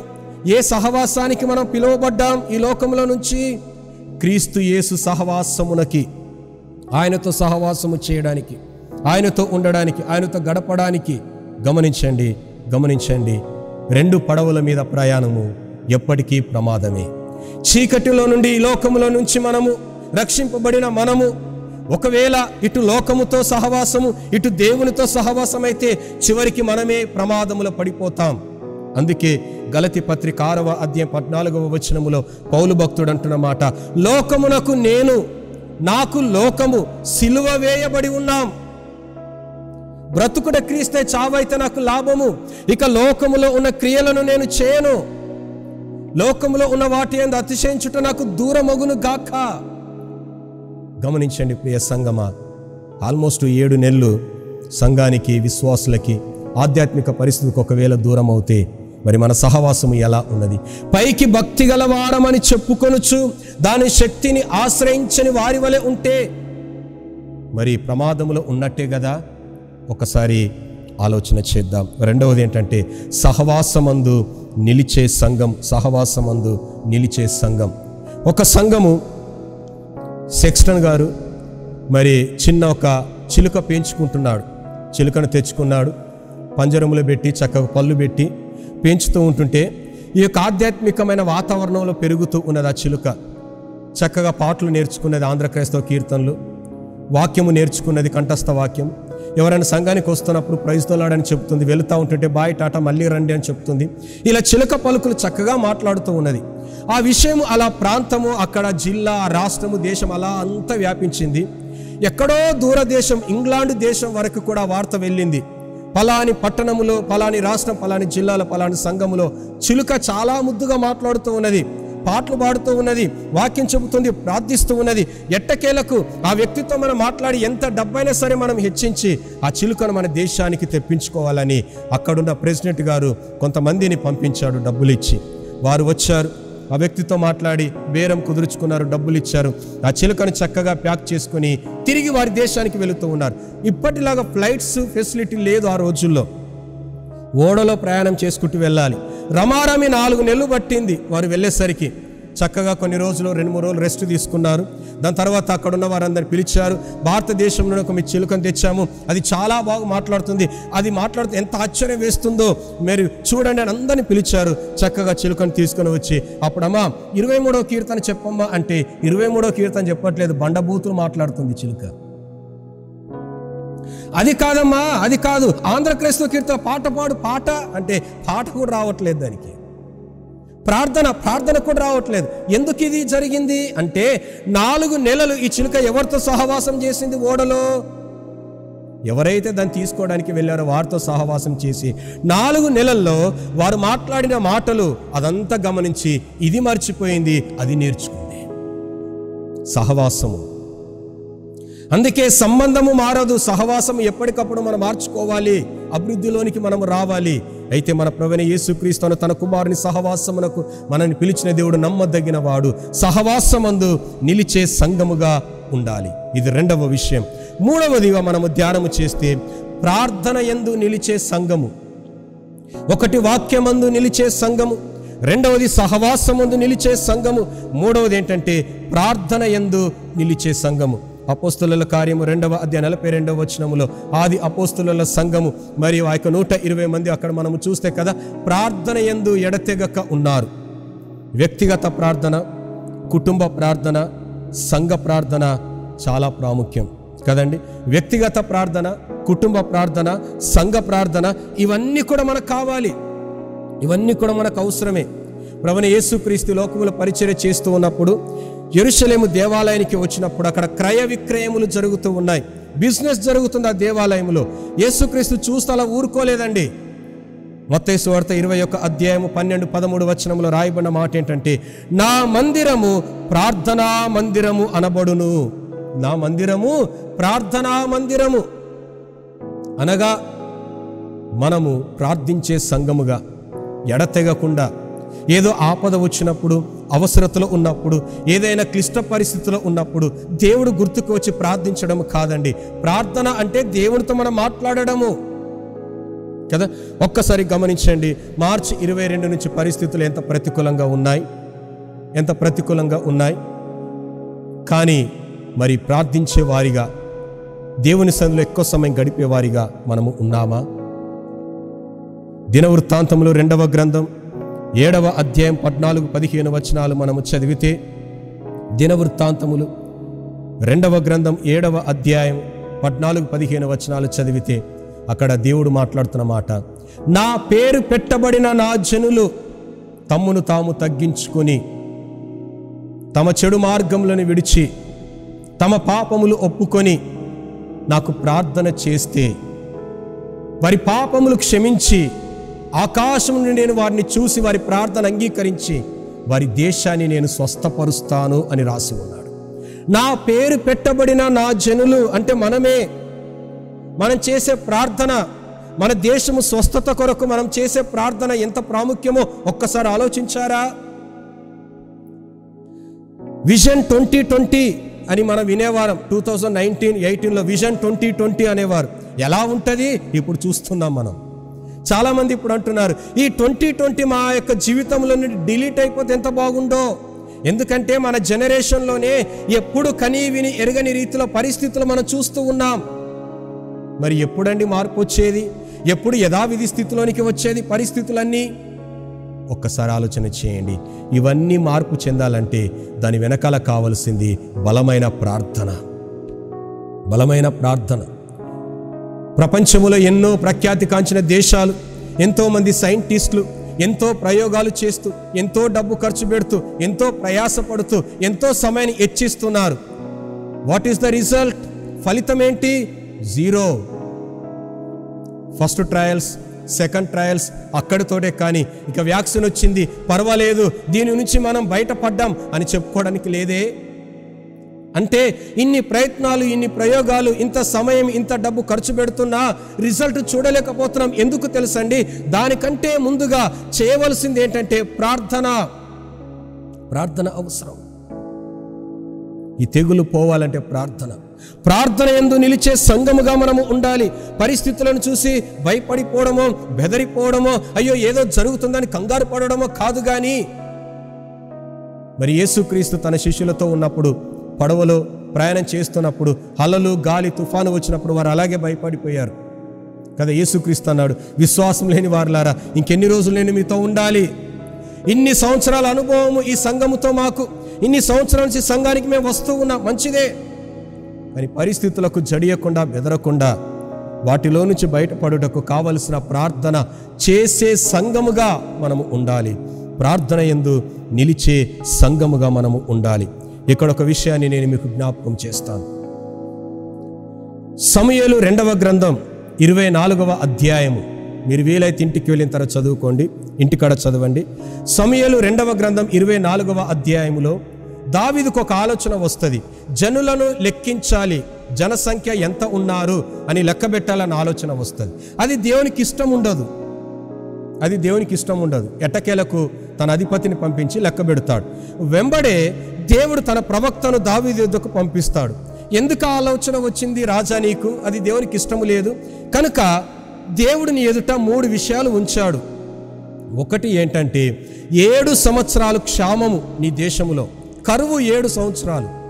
రెండవది 3 నెలలు నీవు నీ శత్రువుల ఎదుట నిలవకుండా పారిపోతావు. మూడవది ఏంటంటే 3 రోజులు తెగులుతో జనులు చచ్చిపోతారు. 3 విషయాలు చెప్పాను ఇక్కడ మీకు. 7 సంవత్సరాల క్షామము కావాలా?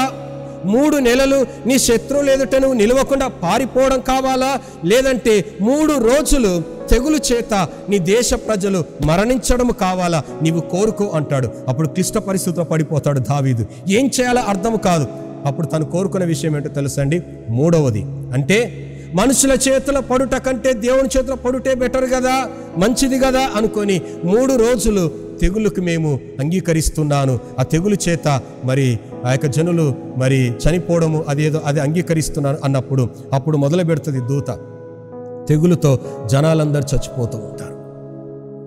జనాలందరూ చనిపోతూ ఉంటే 24వ అధ్యాయం 25వ వచనం అండి. సమూయేలు 2వ గ్రంథము 24వ అధ్యాయము 25వ వచనాన్ని చదువుతూ ఉన్నాను. అక్కడ దావీదు యెహోవా నామమున ఒక బలిపీఠము కట్టించి దహన బలులను సమాధాన బలులను అర్పించెను. యెహోవా దేశము కొరకు చేయబడిన విజ్ఞాపనలను ఆలకింపగా ఆ తెగులు ఆగి ఇశ్రాయేలీయులను విడిచిపోయెను. ఈ మాట చదువుతున్న జాగ్రత్తగా వినండి.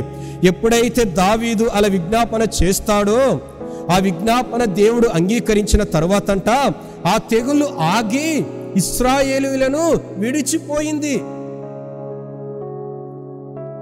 ఏ సైంటిస్టులు, ఏ స్పెషలిస్టులు, ఏ డాక్టర్స్ అక్కడ లేరు.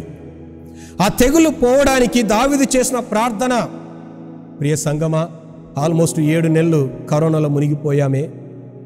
దీని నుంచి బయటపడాలి. దేవుని స్వహస్తముతో తన రూపములో తను చేయబడిన మానవులు చెట్ల ఆకుల వలె రాలిపోతూ ఉన్నారు. కానీ దీని నుంచి బయటపడాలి అంటే ప్రార్థనే మనకు కావాలి. కనుక ప్రార్థించే సంఘముగా మనము ఉండాలి. ఇది 3వ విషయం. 4వదిగా మనము చూస్తే సువార్తను ప్రకటించే సంఘము. 1 వాక్యమందు నిలిచే సంఘం, 2వది సహవాసమందు నిలిచే సంఘం, 3వది ప్రార్థన యందు నిలిచే సంఘం, ప్రార్థించుట సంఘం, 4వది సువార్తను ప్రకటించే సంఘం. గమనించండి, సంఘము యొక్క బాధ్యత 4వదిగా మనము చూస్తే సువార్తను ప్రకటించాలి. మనకేదైనా మంచి జరిగినప్పుడు, ఏదైనా షాప్కి వెళ్ళి మనం పర్చేస్ చేసినప్పుడు చెప్పకుండా ఉంటామా? ఈ లోకములో మనం పొందుకుంటున్న మేలులన్నిటిలో అతి గొప్ప మేలు, మొట్టమొదటి స్థానంలో ఉండవలసిన మేలు ఏంటో తెలుసండి? రక్షణ. మనం పొందుకున్న రక్షణ, మనం పొందుకున్న మేలులన్నిటిలో మొట్టమొదటి స్థానంలో ఉన్నది. అంటే ఆ రక్షణ కొరకి, ఆ సువార్త కొరకి, యేసు చేసిన త్యాగం కొరకు చెప్పకుండా ఎలా ఉంటాం? అందుకే పౌలు భక్తుడు కొరింథీయులకు రాసిన మొదటి పత్రిక 9వ అధ్యాయము 16వ వచనం, కొరింథీయులకు రాసిన మొదటి పత్రిక 9వ అధ్యాయం 16వ వచనాన్ని చదివితే సువార్తను ప్రకటించవలసిన భారము నా మీద ఉన్నది అంటాడు ఆయన. అంటే ఇదేదో సంఘ కాపరుల పని, లేక చర్చ్ ఎల్డర్స్ పని, కమిటీ వారిది, మాకు సంబంధం లేదు. కాదండి. ఎవరైతే యేసుక్రీస్తును సొంత రక్షకుని అంగీకరించి తమ పాపములు ఒప్పుకొని రక్షింపబడ్డారో, రక్షింపబడిన ప్రతి వ్యక్తికి ఉండవలసిన భారము, బాధ్యత ఏంటంటే సువార్తను ప్రకటించాలి. మన వార్త కాదు, యేసును ప్రకటించాలి. ప్రకటించే సంఘముగా ఉండాలి. ప్రకటించవలసిన భారము నా మీద ఉన్నది అని పౌలు భక్తుడు అంటున్నాడు. ఒకవేళ సువార్త ప్రకటించకుంటే నాకు శ్రమ. గమనించండి, సువార్తను ప్రకటించే సంఘముగా మనము ఉండాలి. అపోస్తులుల కార్యములో ఆదిమ సంఘము ఎలా ఉందో తెలుసండి? విస్తరించే సంఘముగా ఉంది. 2 రకాలుగా ఉంటాయి సంఘాలు. ఒకటి గ్రోయింగ్ చర్చ్, రెండవది మల్టిప్లై చర్చ్. అభివృద్ధి చెందే సంఘము, విస్తరించే సంఘము. ఏ సంఘములో ఉండాలి అనుకుంటున్నాము మనము? విస్తరించే సంఘము అంటే అభివృద్ధి తాటి ఆకుల్లో ఒక పూరి గుడిసెలో మొదలు పెట్టాం సంఘం. అక్కడే ఉండాలని ఎవరు కోరుకోరండి. చక్కగా దాబా కట్టుకోవాలి, సీలింగ్ వేసుకోవాలి, ఏసీలు పెట్టుకోవాలి, ఫర్నిచర్ ఉండాలి, అది అభివృద్ధి, అది అభివృద్ధి. మరి విస్తరించడం అంటే ఇద్దరితో మొదలుపెట్టిన సంఘము 10 సంవత్సరాలలో 1000 మందిగా మారిపోవాలి, 1000 సంఖ్యలోనికి రావాలి. 2 నలుగురు 8 మంది, 8 16 16 32 అలా ఒక వ్యక్తి నిజంగా విస్తరించే సంఘముగా మేము ఉండాలి అని దర్శనం కలిగి ఒకవేళ పరిచర్య ప్రారంభిస్తే మొట్టమొదటి సంవత్సరం ఇద్దరితో మొదలుపెట్టిన సంఘము 10 సంవత్సరాలలో ఎంతమంది ఉంటారో తెలుసండి? ఆ సంఘములో 1024 మంది, 1024 బిలీవర్స్ విత్ ఇన్ 10 years ఆ సంఘములో ఉండాలి. విస్తరించే సంఘముగా ఒకవేళ మనము ఉంటే, అంటే ప్రకటించే సంఘముగా, సువార్త భారము కలిగిన సంఘముగా ఉంటే, మరి విస్తరించే సంఘముగా మనం ఉండాలి. ప్రస్తుత పరిస్థితుల్లో మనము చూస్తే గ్రోయింగ్ చర్చెసే కనిపిస్తున్నాయి. యేసుక్రీస్తు కూడా మరి ఆకలేసినప్పుడు ఆ యొక్క అంజూరపు చెట్టు యొద్దకు వెళ్ళాడు. చెట్టు చాలా పచ్చగా ఉంది, ఏ లోపం లేదు చెట్టులో, కానీ ఫలాలు లేవు కదా. మా చర్చి చాలా అభివృద్ధి చెందిందండి, అంత బాగుంది. మరి వాట్ అబౌట్ బిలీవర్స్? క్రొత్త సంఘాలు లేక క్రొత్త ఆత్మలు మన సంఘానికి చేర్చబడుతూ ఉన్నాయా? ఒక్కసారి గమనించండి. సువార్తను ప్రకటించే సంఘముగా మనము ఉండాలి. ఆది అపోస్తులు వారు ప్రారంభించిన సంఘాన్ని ఒక్కసారి జ్ఞాపకము చేస్తే జాగ్రత్తగా మీరు వినండి. అపోస్తుల కార్యం 1వ అధ్యాయం 15వ వచనం. సంఘము అప్పుడు ఎంతమంది ఉన్నారో తెలుసండి? 120 మంది. అపోస్తుల కార్యం 1వ అధ్యాయం 15వ వచనములో 120 మంది. 2వ అధ్యాయం పెంతెకోస్తు దినమున పరిశుద్ధాత్మ భూమి మీదికి రావడం, సంఘాన్ని నింపడం, 120 మందిని నింపడం. అప్పుడు 120 మందిలో ఒకడైన పేతురు నిలబడి ప్రసంగము చేస్తే మరి అపోస్తుల కార్యం 2వ అధ్యాయం 41వ వచనములో 3000 మంది రక్షింపబడతారు. అప్పుడు ఎంతైంది సంఖ్య? 3120. 2వ ప్రసంగం అపోస్తుల కార్యం 4వ అధ్యాయం 4వ వచనం వచ్చేసరికి 5000 మంది రక్షింపబడతారు. అప్పుడు ఎంతైంది సంఖ్య? 8120. 8120. గమనించండి. అపోస్తుల కార్యం 16వ అధ్యాయం 5వ వచనం. అపోస్తుల కార్యం 16వ అధ్యాయం 5వ వచనములో లెక్కకు విస్తరిస్తూ ఉన్నదట సంఘం. ఇంకా అక్కడ లెక్క లేదండి, ఇంకా విస్తరిస్తూ ఉన్నది సంఘము. ఎక్కడ 120, ఎక్కడ 3000, ఎక్కడ 5000 విస్తరించే సంఘముగా ఉన్నది. ఒక్కసారి గమనించండి. సువార్తను ప్రకటించే సంఘముగా మనము ఉండాలి. సువార్తను ప్రకటించే సంఘముగా మనము ఉండాలి. బైబిలులో పాత నిబంధన 3 స్త్రీలు ఉంటారు. షారాయి, తరువాత రిబుకా, తర్వాత రాహేలు. షారాయి, రిబుకా, రాహేలు 3 కూడా సౌందర్యవతులే, చాలా అందము కలిగిన వారు. 90వ ఏట కూడా షారాయి చాలా సౌందర్యం కలిగిన స్త్రీ, రిబుకా కూడా అలాగే. తర్వాత రాహేలు కదా, యాకోబు 14 సంవత్సరాలు తన కొరకు పనిచేశాడు, పరిచర్య చేశాడు రాహేలుని వివాహం చేసుకోవడానికి. ఈ 3 స్త్రీలు చాలా సౌందర్యవంతులే, కానీ 3కి ఒకే సమస్య, పిల్లలు లేరు. 3కి పిల్లలు లేరు. సంఘము, కట్టబడిన సంఘము చాలా అందంగా కనిపిస్తుంది, మరి పిల్లలు కదా. గమనించండి. అందముగా అభివృద్ధి చెందడం మంచిదే, కానీ నూతన ఆత్మలు చేర్చబడటం ఇంకా ప్రాముఖ్యం. కనుక సువార్తను ప్రకటించే సంఘముగా ఉండాలి. చివరిగా 5వది చెప్పి నేను ముగించేస్తాను. క్రీస్తు రాకడలో ఎత్తబడుటకు సిద్ధపాటు కలిగిన సంఘము.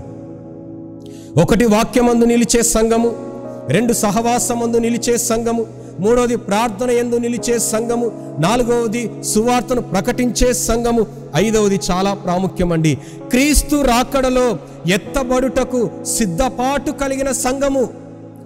పైన ఉన్నవి 4 చేస్తూ క్రీస్తు రాకడలో గనక ఎత్తబడకపోతే దానికంటే దౌర్భాగ్యమైన విషయం ఇంకోటి ఏదైనా ఉంటుందా? ఒక్కసారి ఆలోచన చేయండి. మత్తయి సువార్త 25వ అధ్యాయం 1 నుంచి 5 వచనములు మనం చూస్తే 10 మంది కన్యకలు సంఘాన్ని దేవుడు వధువుతో పోల్చాడు కదండి, కన్యతో పోల్చాడు కదా. 10 మంది కన్యకలు పెళ్లి కుమారుని ఎదుర్కొనుటకు బయలుదేరారు. సిద్ధపడిన వారు మాత్రమే ఎత్తబడ్డారు, సిద్ధపడని వారు విడవబడ్డారు.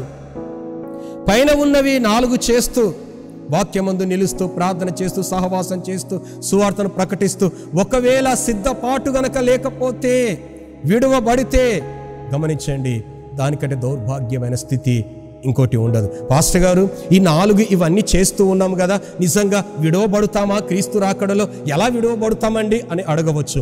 మత్తయి సువార్త 7వ అధ్యాయం 21, 22 వచనాలు చదివితే, ప్రభువా ప్రభువా అని పిలిచేవాడు పరలోక రాజ్యము చేరడు, నా తండ్రి చిత్తము నెరవేర్చువాడే చేరుతాడు. అప్పుడు వారు అంటారంట, అయ్యా నీ నామమునే కదా దయ్యాలు వెలగొట్టాం, రోగులను స్వస్థపరిచాం, చనిపోయిన వారిని లేపాం, ఇన్ని అద్భుత కార్యాలు చేశాం.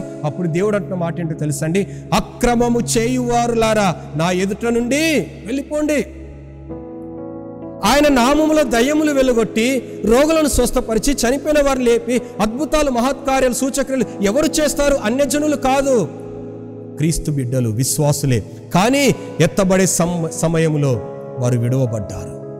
పిలుస్తూ కేకలు వేస్తూ ఉన్నారు, అయ్యా మేము విడువబడుతూ ఉన్నామని. గమనించండి ఆయన రాకడలో ఎత్తబడే సంఘముగా మనము ఉండాలి కదా.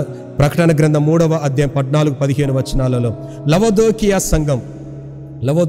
సంఘం ప్రకటన గ్రంథం 3వ అధ్యాయం 14-15 వచనంలో ఆ సంఘము ఆ యొక్క పరిస్థితి, ఆధ్యాత్మిక పరిస్థితి మనం గమనిస్తే దేవుడు అంటున్నమాట, నువ్వు చల్లగానైనను లేవు, నువ్వు వెచ్చగానైనను లేవు, నులివెచ్చగా ఉన్నావు గనక నా నోట నుండి నేను నిన్ను ఉమ్మివేస్తూ ఉన్నాను. 7 సంఘాల కొరకు అనేక విషయాలు చెబుతూ ఈ సంఘము కొరకు దేవుడు ఇస్తున్న తీర్పు, దీన్ని బట్టి మనం ఏ స్థితిలో ఉన్నాం ఒక్కసారి ఆలోచన. ఈ యొక్క 58వ వార్షికోత్సవం జరుపుకుంటున్న మనము ఎత్తబడే గుంపులో, ఆ సార్వత్రిక సంఘముల ఎత్తబడే గుంపులో ఉండడానికి సిద్ధపాటు కలిగి ఉండాలి. ఒకవేళ ఆ సిద్ధపాటు లేకపోతే సరి చేసుకోవాలి. వాక్యంలో మనం చూస్తాం కదా, చాలామంది అంటుంటారు యేసు రాకడ దొంగవలే ఉంటుందండి అని. దొంగవలే ఎవరికి ఉంటుందండి? సిద్ధపడని వారికి. సిద్ధపడిన వారికి అది రాజయోగము. యేసు చెప్పాడు, నేను ఎలా వెళుతున్నానా వస్తానని. మా దేవుడు వస్తాడు, సిద్ధపడ్డాడు కనుక సిద్ధపడిన వారికి అది రాజయోగము. కనుక సిద్ధపడితే ఎత్తబడతాం. యునైటెడ్ చర్చ్ సంఘమా, విశ్వాసుల సమూహమా, యేసుని స్వరూపమా, షారోను పుష్పమా, వల్లి పద్మమా, జల్దరు వృక్షమా, క్రీస్తు రక్తములో కడగబడిన కుసుమమా, రారాజు యేసుని సైన్యమా, క్రీస్తుని రాకడలో ఎత్తబడుటకు సంఘముగా నీవు సంసిద్ధమా? ఒక్కసారి ఆలోచన చేయండి. ఆయన రక్తములో కడగబడి ఆయన కొరకు సాక్షులుగా ఉంటున్న మనము ఎత్తబడే గుంపులో ఉంటే దానికంటే ధన్యకరమైన జీవితము ఇంకొకటి ఉండదు. మన అంశం ఈరోజు ధ్యానం చేసిన అంశము జీవము కలిగిన దేవుని సంఘము. యునైటెడ్ చర్చ్ ఈ మహావిశాఖపట్టణంలో మల్కాపురంలో మరి 1962 మరి దేవుడు ప్రారంభించాడు పట్టణములో. మరి 58 ఇయర్స్ అద్భుతమైన పరిచర్య ప్రాంతంలో జరిగింది. దాన్ని బట్టి కూడిక మనం ఏర్పాటు చేసుకున్నాం. అయితే 5 విషయాలు మనం ధ్యానం చేశాం. వాక్యమందు నిలిచే సంఘము, సహవాసమందు నిలిచే సంఘము, ప్రార్థన యందు నిలిచే సంఘము, సువార్తను ప్రకటించే సంఘము, క్రీస్తు రాకడలో ఎత్తబడుటకు సిద్ధపడే సంఘము. ఒకవేళ ఈ 5 విషయాలు జాగ్రత్తగా విన్న మనము ఈ యానివర్సరీ డే సందర్భముగా పరిశుద్ధాత్మ దేవుడు మరొక అవకాశాన్ని మనకు అనుగ్రహించాడు గనక ఎక్కడ లోటుపాట్లునే సరి చేసుకొని మరి క్రీస్తు రాకడలో ఎత్తబడుటకు సిద్ధపడుతూ ముందుకు వెళుదాం. విన్న వాక్యాన్ని పరిశుద్ధాత్మ దేవుడు 30 అంతలు 60 అంతలు 100 అంతలుగా తన యొక్క వాక్యం అనే నీరు కట్టి ఆశీర్వదింపబడుటకు, ఆయన కొరకు సాక్షులుగా ఉండుటకు సహాయము చేసి మనల్ని నడిపించును గాక. అదే విధముగా ఈ యానివర్సరీ డే సందర్భముగా ప్రేమతో నన్ను ఆహ్వానించి ఉన్న యునైటెడ్ చర్చ్ స్థానిక సంఘ కార్యవర్గముకి, మరి సంఘ కాపురులకి, మరి సంఘానికి శ్రద్ధగొనే మీకందరికీ కూడా నా హృదయపూర్వక వందన తెలియచేస్తూ ఈ వాక్యాన్ని సమయాన్ని నేను ముగిస్తూ ఉన్నాను. Thank you all. Praise the Lord. దేవునికి మహిమ కలుగునుగాక. మరి యేసుక్రీస్తు నామాన్ని మీ అందరికీ శుభవందనములు తెలియజేస్తున్నాం. యునైటెడ్ చర్చ్ 58వ మరి వార్షికోత్సవం సందర్భంగా సంఘస్థులందరికీ యేసుక్రీస్తు నామములో మీకు అందరికీ శుభవందనములు తెలియజేస్తున్నా, శుభాకాంక్షలు తెలియజేస్తున్నా. 58 years anniversary day. Wishes and blessings to each and every believer of United Church. నిజంగా మరి great is thy faithfulness, morning by morning new mercy we are seeing. The faithfulness of God, the goodness of God, the loving kindness of God, the mercies of God, the grace of God upon the United Churches. నిజంగా దేవుడు మరి 1962 October 20వ తారీఖున మరి establishment చేసి మరి ఆ దినము నుండి ఈ దినం వరకు అంచెలంచెలుగా దేవుడు దీవించి ఆశీర్వదించి విస్తరింపజేసి అభివృద్ధిపరిచి సంఘ బిడ్డలందరినీ దేవుడు దీవించిన విధానము చాలా గొప్పది.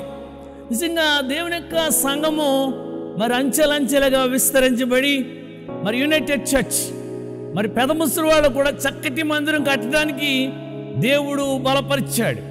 మన పూర్వీకులు వేసిన విత్తనము మహావృక్షముగా అది అయ్యి మరి దానికి బ్రాంచ్ చర్చ్ యునైటెడ్ చర్చ్ పెద్ద ముసలివాడిని కూడా దేవుడు మనకి బహుమానంగా అనుగ్రహించాడు. నిజంగా పెద్దలు వేసిన విత్తనము వారు ప్రయాస ప్రార్థన కన్నీటి ప్రార్థనతో యునైటెడ్ చర్చ్ని స్టార్ట్ చేశారు. 7 ఫ్యామిలీస్తో 7గురితో స్టార్ట్ చేసిన ఈ యొక్క సంఘాన్ని దేవుడు బహుగా విస్తరింపజేసి అభివృద్ధిపరిచి బహుగా దీవించి ఈ సండే స్కూల్ బిడ్డలుగా పెరిగిన బిడ్డలు ఈ దినాన్ని మరి ఉన్నతమైన స్థితిలోనికి వచ్చారంటే కేవలము దేవుని యొక్క కృప.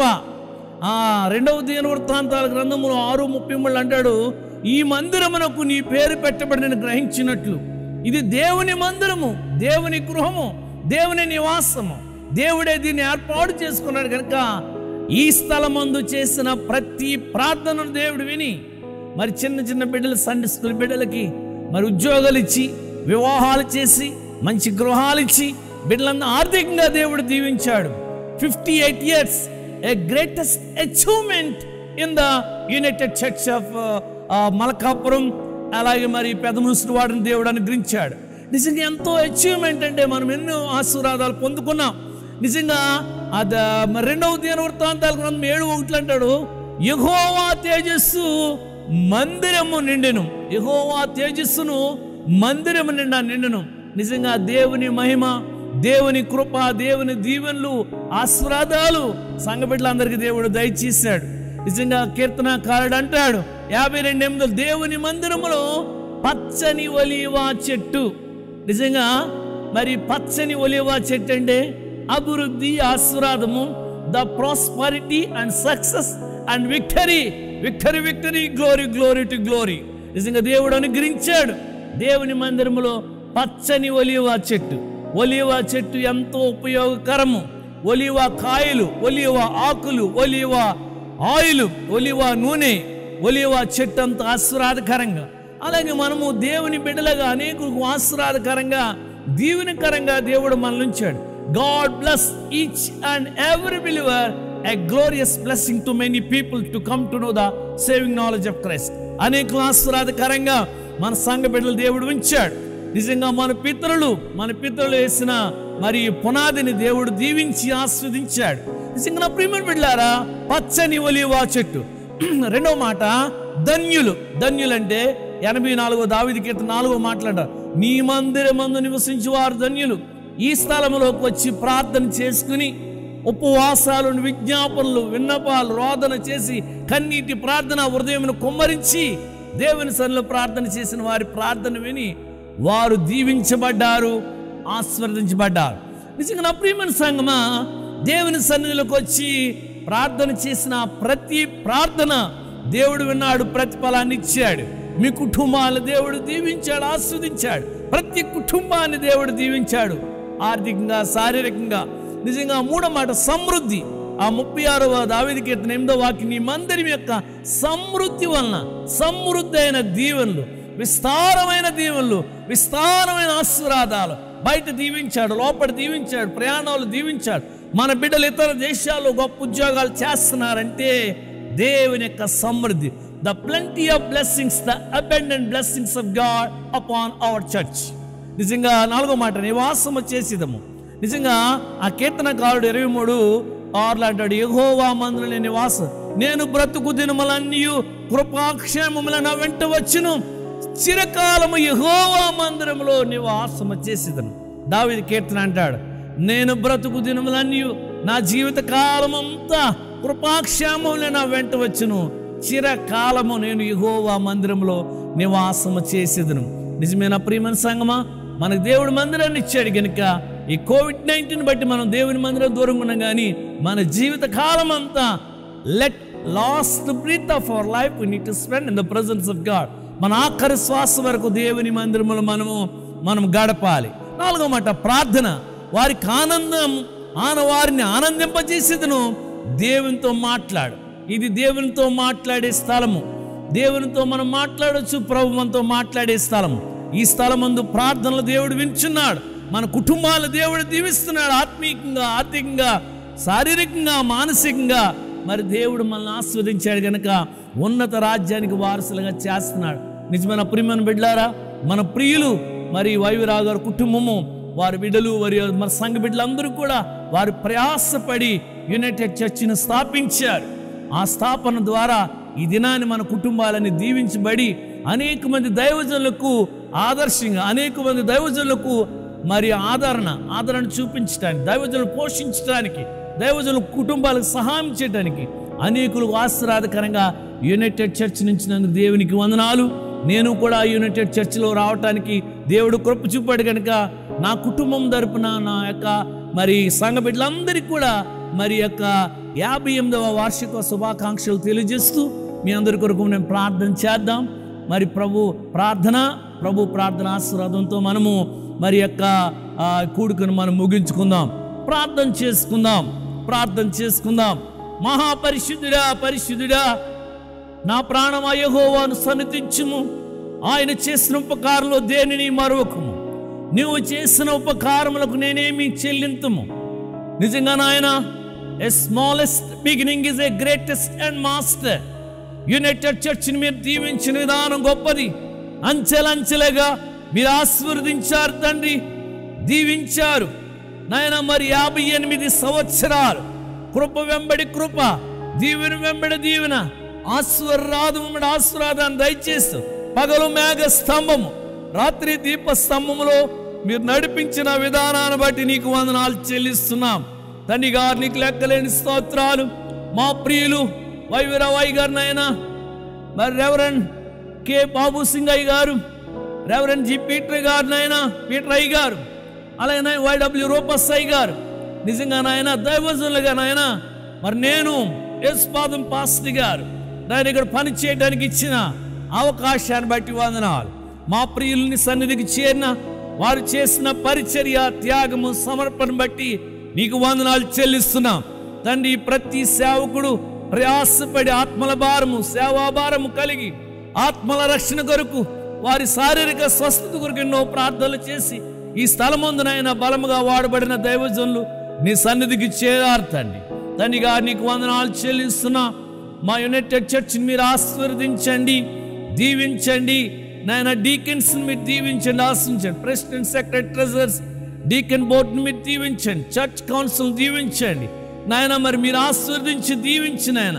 సండే స్కూల్ బిడ్డలు మీరు దీవించండి, ఆశీర్వదించండి తండ్రి గారు. నీకు వందనాలు చెల్లిస్తున్నాం. యవన సమాజాన్ని మీరు దీవించండి, ఆశీర్వదించండి. అలాగే నాయన స్త్రీల సమాజాన్ని మీరు దీవించండి, ఆశించండి. మా మందిరాన్ని మీరు దీవించు, ఆశించిన నాయన. మా మందిరాన్ని విస్తరింపచేయను.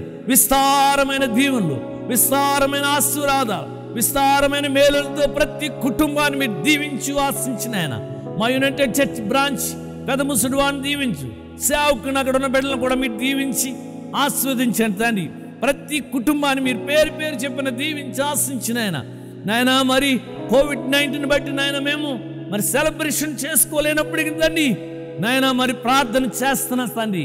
నిశ్చితానుసారముగా, నిశ్చితమైతే ఘనంగా, మర్యాదగా, మహిమకరంగా, దీవెనకరంగా, ఆశీర్వాదకరంగా, ఆనందకరంగా వచ్చే సంవత్సరాన్ని నాయన చక్కగా మేము సెలబ్రేట్ చేసుకోవడానికి కృప చూపు నాయన తండ్రి. నీకు వందనాలు చెల్లిస్తున్నా. ప్రతి కుటుంబాన్ని మీరు దీవించండి, ఆశించండి. అనారోగ్యవంతులను ముట్టండి, స్వస్థపరచండి. ఆరోగ్యం దయచే ఆరోగ్య ప్రదాత, సంపూర్ణ స్వస్థత, విడుదల దయచే నాయన. మా ప్రియులు నాయన సంఘ స్థాపకులు నాయన, వారిని కూడా జ్ఞాపకం చేసుకుని ఆయన సంఘ పెద్దలను, డీకెన్స్ నాయన, అనేకులు నాయన పరిచయం చేసి నీ సన్నిధికి చేరిన వారి కుటుంబాలని ఆదరించండి, ధైర్యపరచండి, ఓదార్చండి. ప్రతి కుటుంబాన్ని మీరు దీవించి ఆశించమని నాయన అట్ ప్రజెంట్ నాయన సేవ చేస్తున్న సేవకులను, నాయన పరిచర్య చేస్తున్న ప్రతి డీకన్స్ అందరినీ కూడా మీరు దీవించి ఆశించి మహిమకరంగా దీవెనకరంగా వాడుకుంటారని యేసు పరిశుద్ధ దివ్యనామాన్ని బట్టి బ్రతిమాలు వేడుకుంటున్న మా పరమ తండ్రి, ఆమేన్. పరలోకమందున మా తండ్రి, నీ నామం పరిశుద్ధపరచుమనిగా, నీ రాజ్యం వచ్చినగా, నీ చిత్తం పరలోకంలో జరుగుతున్నట్టు భూమి అని జరిగిగా. మానుదిన ఆహారాన్ని మాకు దయచి, మా రుణస్తులు మేము క్షమించిన ప్రకారం మనం క్షమించి, మాకు శోధనలు తక్కిని తప్పించు. రాజ్యము, బలము, శక్తి, మహిమ నిరంతరం నీవెను తండ్రి, ఆమేన్. మన సృష్టికర్త అయిన తండ్రి అయిన దేవుని ప్రేమయు, మన రక్షణకర్త అయిన యేసుక్రీస్తు స్వామి వారి కృపయు, మన ఆదరణకర్త అయిన పరిశుద్ధాత్మన్యోన్య సహవాసము, నిత్య సన్నిధి నడిపింపు, కాపుదల, దీవెన, స్వస్థత, రక్షణ, రాకడ, ధన్యత 58 సంవత్సరాలు యానివర్సరీ జరుపుకుని యునైటెడ్ చర్చెస్కు అయినా సంఘ బిడ్డలందరికీ, చైర్మన్ ఎల్లరికు, సార్వత్రిక సంఘమునకు సదాకాలము రాకడ పర్యంతము తోడై ఉండునుగాక. ఆమేన్. ఆశీర్వాదంబుల్ మామీదా వర్షింపజేయుమిషా,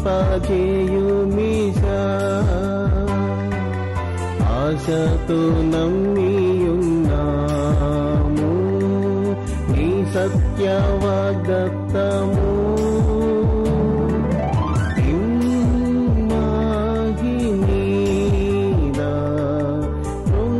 రించుము దేవా, క్రమర ప్రేమ వర్షం